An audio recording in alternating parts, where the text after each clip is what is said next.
wasn't another one there, and I would have lost interest. And one day I'm walking by those tapes, and that voice says, open one up, and I start to walk over and open one up, and another voice says, there's nothing in there for you, and I start to walk away, and another voice says, open it up, and I have to walk back, and another voice says, there's nothing in there. And I'm telling you, it was a struggle to get one of those tapes open, and you ask yourself, where does that come from, this struggle? I've opened tapes up my entire life for music. It didn't matter. If it's music, I just open them up, put them in a thing, but there's a struggle. Where does that come from? And I read it in the Bible about demonic realms and angelic realms, and there's stuff going on around here that we don't know about. And I went back to this moment in my life as a struggle to get to God's Word, because at one point my brain just screamed at me, it's just biblical trash. Just biblical trash. Nothing for you.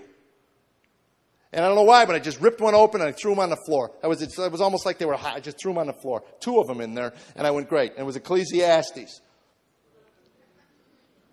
I'm glad you laugh. Years later, I shared this story for the first time, and some people came up to me afterwards, and they said, I can't believe God used Ecclesiastes to lead you to Christ.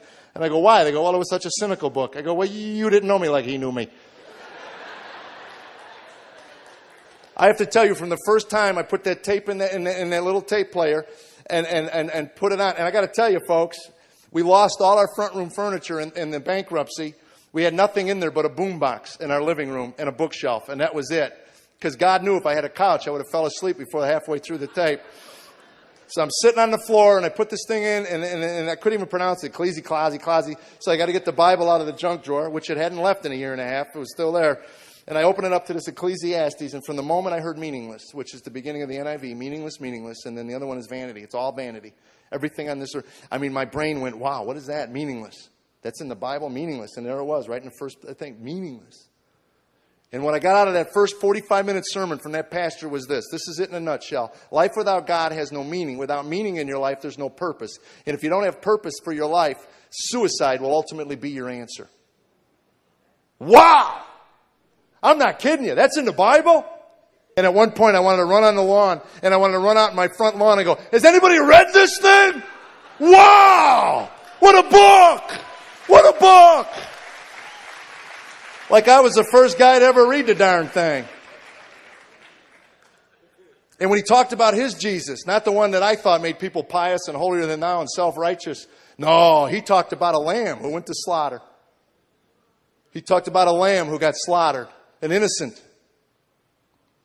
And when I heard the story of Jesus, I really heard the story of Jesus. And when God convicts your heart of your sin, and you know what kind of man you are, and you get downwind from the kind of father you are and the kind of husband you are, and you hear about the love of and the grace of Jesus, and nailed to that cross, and they put him up there, and they put the crown of thorns on him, and they spit at him. And I'd been in clubs, folks, where they threw beer bottles at me. I've been in clubs where people humiliated me, and I didn't want to forgive them. I wanted to rip their hearts out. I wanted to rip their throats out. I know how I'd react. And when he says, forgive them, for they know not what they do.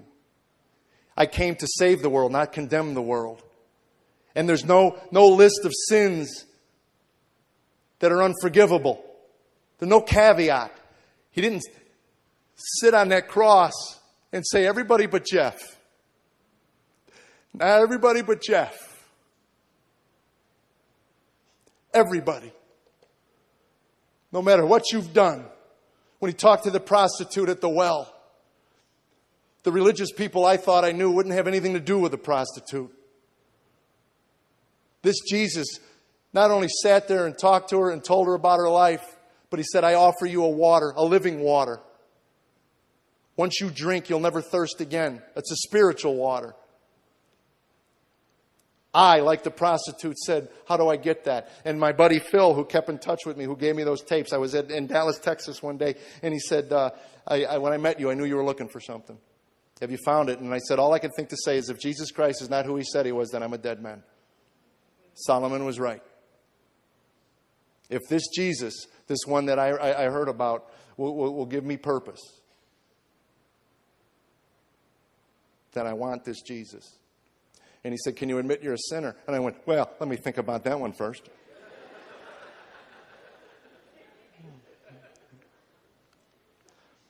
At that point in my life, folks, it was easy.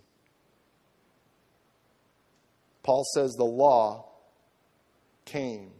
The law was there. to convict us of our sin. And when I look at those 10 commandments, I violated every one of them. When I stood on that chair and I looked down at my wife and I called her stupid, I committed murder. When I lust and I look at things that I shouldn't look at, Jesus took it out of the realm of an act. He put it into the human heart.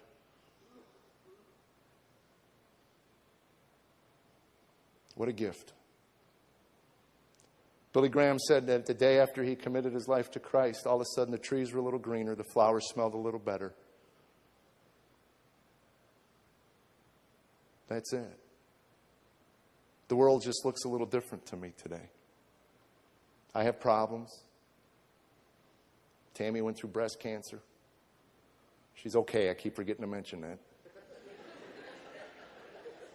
I get emails. Is your wife all right? You mentioned she had cancer. You know, it's like, but that grace, that gift, and that purpose, and that point to life is, this is it. I was created in the image of a God who loved me enough to create me to look like Him.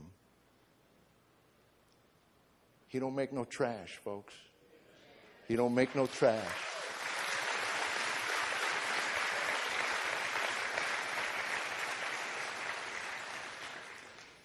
And I live to honor Him. And I fall short some days. But I know I can get on my knees and talk to Him. No other religion would have me. Christ is the only one that accepted me as I was. What a gift.